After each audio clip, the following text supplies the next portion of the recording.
అందరికీ నమస్కారం. నా పేరు త్రిలోక్. నేను రైట్‌వే ఇంగ్లీష్ మీడియం పాఠశాలలోని 8దో తరగతి చదువుతున్నాను. నా మిత్రుడు. నా పేరు సంజయ్. ఇప్పుడు మేము మంత్రపుష్పం చెప్పబోతున్నాం.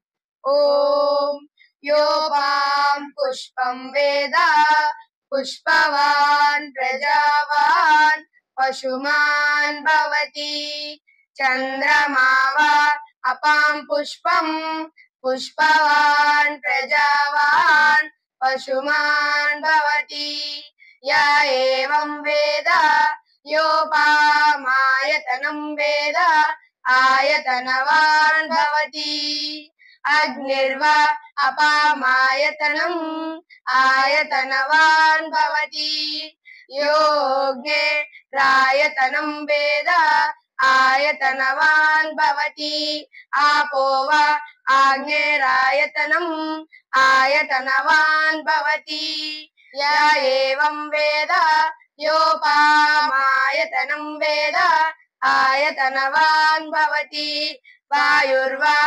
अपामायतनम् आयतनवान् भवति यो वायोरायतनं वेद आयतनवान् भवति आपो वै वायोरायतनम् आयतनवान् भवति या एवं वेद योपामायतनं वेद आयतनवान् भवति। ధన్యవాదములు।